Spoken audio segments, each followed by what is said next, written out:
She served them tea with a smile for 15 years. But on New Year's Eve 1858, Celia the house slave mixed something special in their punch. As fireworks exploded over Charleston, she took an axe to the entire Hartwell family. One by one, room by room, the judge who raped her since age 14, his wife who watched, their son who learned from daddy. When police found her, she was calmly reading the Bible, her revenge complete. If this story of brutal revenge shocked you, hit that subscribe button right now and join the Mystery Diary family. We uncover history's darkest secrets they tried to bury. Drop your location in the comments. Which country or city are you watching from? Your support helps us expose more forbidden stories from the past. This is Mystery Diary, where history's most brutal truths come to light. Subscribe now, because some stories are too shocking to stay hidden. January 1st, 1858. Dawn broke cold over Hartwell Plantation, 40 miles outside Charleston, South Carolina. The discovery was made by Marcus, the stable hand, arriving to tend the horses after the night's festivities.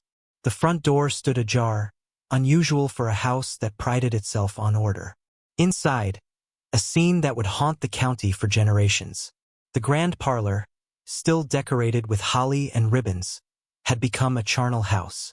Judge William Hartwell lay sprawled beneath the portrait of his father, the founder of the dynasty.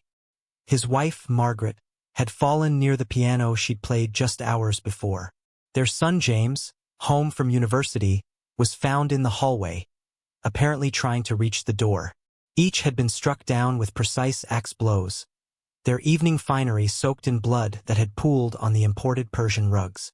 But it was what Sheriff Patterson found that transformed a brutal murder into a mystery. The champagne glasses still held remnants of punch. The grandfather clock had been wound. The fire had been banked properly for the night. This wasn't random violence, it was methodical execution. And at the center of it all, one person was missing. Celia, the house slave who had served the family for 15 years. The sheriff's first instinct was to raise the alarm across neighboring plantations. The response was telling. The Ashford plantation, just 3 miles east, refused to join the search. The Bellwether estate claimed all their men were needed for urgent field work. Even the bloodhounds from the Craven farm were suddenly too sick to track. It was as if the entire county's slaveholding class had collectively decided to look the other way. In the kitchen, investigators found evidence of careful preparation. The punch bowl, laced with enough laudanum to sedate a household. The wood axe, cleaned and replaced in its proper spot. And on the table, a Bible open to Exodus. And it came to pass at midnight, that the Lord smote all the firstborn in the land of Egypt. The precision of it all raised an uncomfortable question. How does an enslaved woman, watched and controlled every moment of her life, orchestrate such complete revenge? The answer would reveal truths about the Hartwell plantation that polite society preferred to keep buried. The Hartwell name commanded respect across South Carolina's low country. Judge William Hartwell presided over the county court with what newspapers called Solomon's wisdom and a father's heart. His wife Margaret hosted charity auctions for widows and orphans. Their plantation produced not just cotton but culture, musical soirees, literary readings, gatherings where Charleston's elite discussed philosophy and politics over imported wine. The Hartwells treat their people well, was the common refrain among their social circle. They provided medical care, allowed Sunday worship, and never sold children away from mothers. Progressive by the standards of those who measured humanity in degrees of cruelty. But the 23 enslaved people who worked their fields and served their house knew different truths. The cellar beneath the main house told those truths in iron and leather. Shackles bolted to stone walls. A whipping post worn smooth by use. Brands bearing the Hartwell H that marked human property like cattle. Former slaves who escaped north would later testify about the judge's particular cruelty. How he would quote scripture while administering punishment, turning torture into a sermon on obedience. It was into this world that Celia arrived in 1843, purchased from a failing Virginia plantation. 12 years old, already showing the beauty that would make her valuable as a house slave. The bill of sale, preserved in county records, listed her price as $800 and her skills as cooking, sewing, and general household management. It didn't list what else she would be forced to endure. For 15 years, Celia moved through the Hartwell house like a ghost made flesh. She dressed Margaret Hartwell for parties, listening to complaints about the burden of managing servants. She served the judge his brandy in the study where he conducted his private corrections. She cleaned James's room when he returned from university, full of talk about states' rights and the natural order. They saw her every day and never saw her at all, the perfect invisible presence that made their lives of leisure possible. But Celia watched everything, learned everything. The location of the laudanum in Margaret's medicine cabinet, the judge's habit of drinking heavily at celebrations, the way young James always checked the doors before bed. For 15 years, she studied her captors with the patience of a woman who knew that revenge, like freedom, required careful planning. December 1857 arrived with unusual cold, frost silvering the cotton fields. The Hartwell house buzzed with preparation for the social season. Parties to plan, guests to accommodate, the endless performance of genteel prosperity. It was during these preparations that the first signs appeared, subtle as smoke before fire. Millie, the cook, would later testify that Celia had begun humming while she worked. Not the usual work songs or spirituals, but funeral hymns. Hush, hush, somebody's calling my name. The melody drifted through the house as she polished silver and aired linens.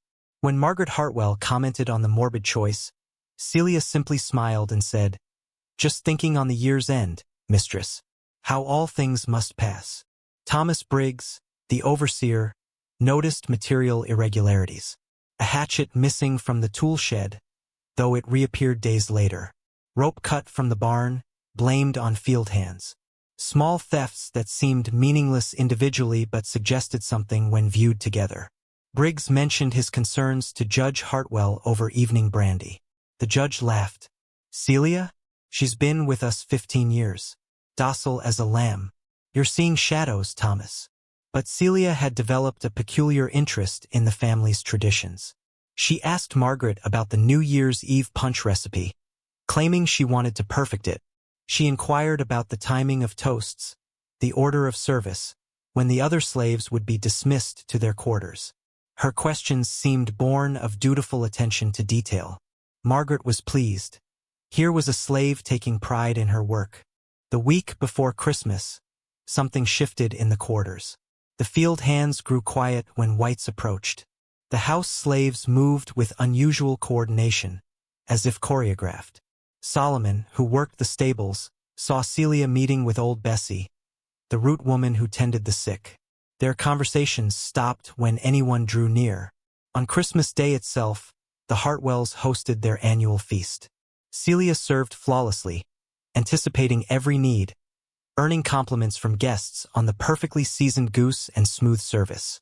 But Solomon noticed something the white folks missed. She never once looked any of them in the eye. Not in submission, but as if she was already seeing past them to something else. That night, he heard her in the quarters, voice low but clear. 1 week more. Then the year turns, and other things turn with it.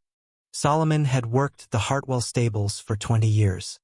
His testimony, given to investigators and later suppressed, provided the only inside account of Celia's preparation. She moved like a woman with purpose, he would say. Not rushed, not reckless. Deliberate like. The surveillance at Hartwell Plantation was considered exemplary. Overseer Briggs maintained a network of informants among the slaves. The house was locked at night. Slaves needed passes to move between buildings.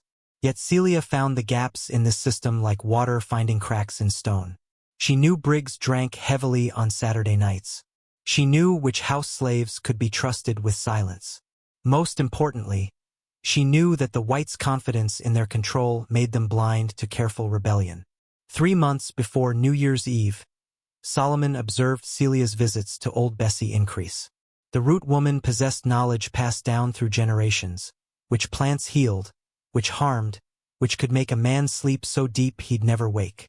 These consultations happened during the brief windows when Celia carried slops to the hog pen, a task beneath notice. Bessie taught her about the sleeping drafts, Solomon testified.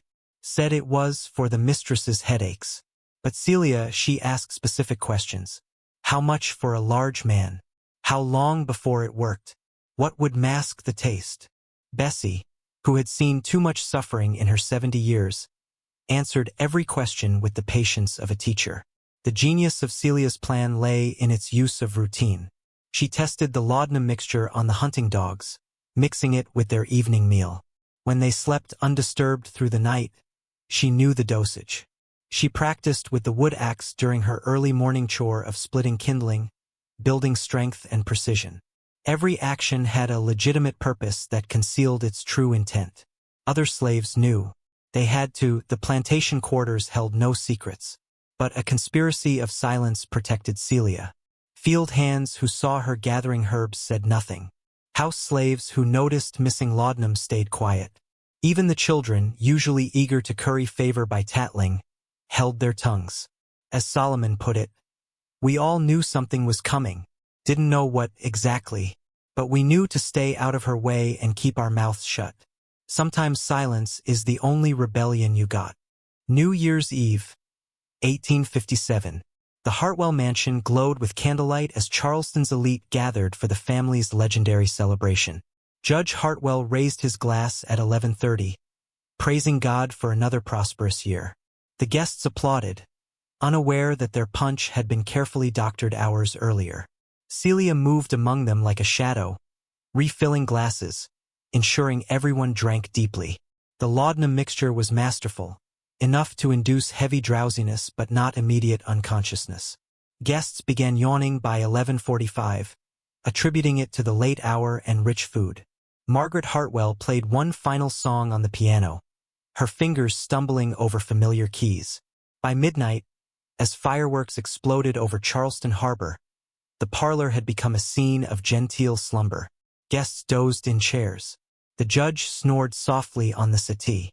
Celia retrieved the wood axe from its hiding place behind the kitchen door. Investigators would later marvel at the precision of her attacks. Each blow was placed to kill quickly. She wanted death, not suffering. The judge first, the man who had taken everything from her. Then Margaret, who had watched it happen and called it God's will. Finally James, whose young hands had already learned his father's cruelties. The fireworks masked any sound. When the display ended at 12:30, Celia was already cleaning the axe in the kitchen, methodical as always. She returned it to its proper place, banking the fire, winding the clock, maintaining the household even in the midst of massacre. The other guests slept on, waking hours later to screams and chaos. But it was the journal that transformed understanding of the crime. Hidden beneath loose floorboards in Celia's quarters, written in the careful script she'd taught herself by candlelight. Page after page documented 15 years of systematic abuse. Not just the whippings, those were common currency on any plantation, but the other violations. The judge's night visits beginning when she was 14. The son following his father's example. Margaret Hartwell's particular cruelty of forcing Celia to tend her hair each morning after such nights. Both women knowing, neither speaking. The journal's final entry, dated December 31st, 1857, was brief. Tonight I become more than property. Tonight I choose. They will sleep as I have never been allowed to sleep. They will know the darkness they gave me. I go to it freely. Sheriff Patterson would burn the journal within days, declaring it too inflammatory for public record. But not before several people read its contents, understanding finally that this wasn't madness but a terrible sanity born from unbearable suffering. Dawn of January 1st found Sheriff Patterson organizing what should have been a massive manhunt.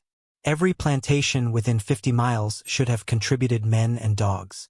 Instead, he faced excuse after excuse. The bellwether hounds had mysteriously gone lame.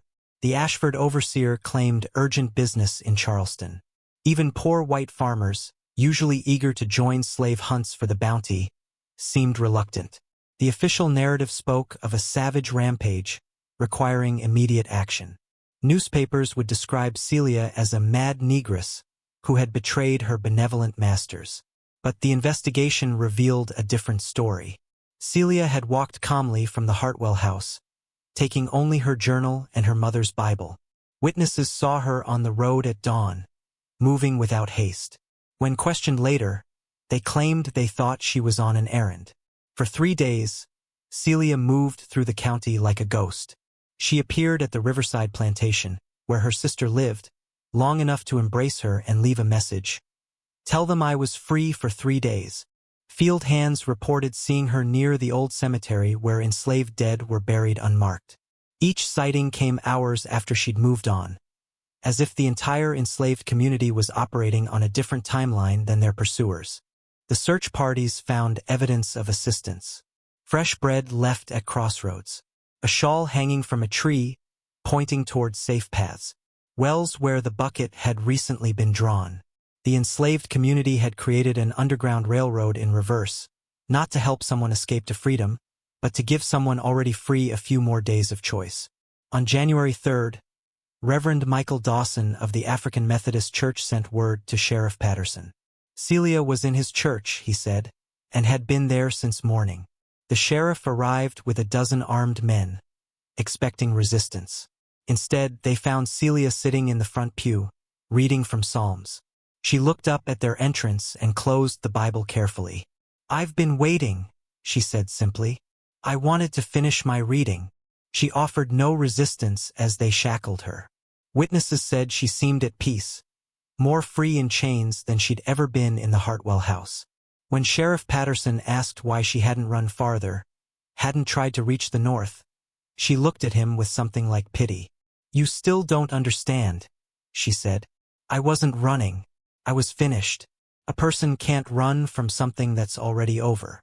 South Carolina law in 1858 was clear. Enslaved people accused of capital crimes were entitled to a trial, legal representation, and a jury of slaveholders. The reality was equally clear. No enslaved person had ever been acquitted of killing a white person, regardless of circumstances. But Celia's case presented particular challenges to the legal system that preferred its violence hidden behind procedural propriety. Judge Hartwell's colleagues faced a dilemma. A trial would require entering evidence. Celia's journal, though destroyed, had been read by too many. Witnesses would testify. The root woman Bessie, under questioning, might reveal what poisons she knew and who else had learned them. Solomon's testimony could expose the network of silence that had enabled Celia's plan. A public trial risked inspiring others. The solution came from Charleston. Judge Theodore Ramsey, Hartwell's friend and fellow jurist, convened a special tribunal on January 5th. No jury, just 3 magistrates. No public gallery, just concerned citizens, all slaveholders. The legal fiction maintained that this was a proper proceeding while ensuring complete control. Celia was allowed to speak in her defense. Court clerk Timothy Morrison, a young man with abolitionist sympathies he kept carefully hidden, transcribed her words in full, though his official record would show only the accused offered no defense. For 2 hours, Celia spoke. She named dates, times, specific cruelties. She described 15 years of rape presented as privilege. She quoted the Bible the Hartwells had used to justify slavery, finding in it instead justification for resistance. "You call me property," she concluded, "but property don't plan. Property don't choose. Property don't wait for the right moment. I showed you what I am. I am a woman who said enough." The tribunal deliberated for 10 minutes. Death by hanging, sentenced to be carried out immediately. But the speed of execution couldn't outrun the impact of her words. Morrison's secret transcript circulated among abolitionists. Enslaved people across the county whispered her final statement. Even some whites were troubled by the haste, the denial of even the pretense of justice. The execution took place at sunset on January 5th. The authorities expected a warning spectacle. Instead, they got a martyrdom. Celia walked to the gallows unassisted, refusing the hood, meeting the eyes of every enslaved person forced to watch. Her last words, spoken clearly, "I die free. You live in chains of your own making." The trap dropped, but her message had already taken flight. Within months, 3 more plantations would face mysterious fires. 2 overseers would disappear. The enslaved had heard Celia's message. Sometimes the master's tools could dismantle the master's house.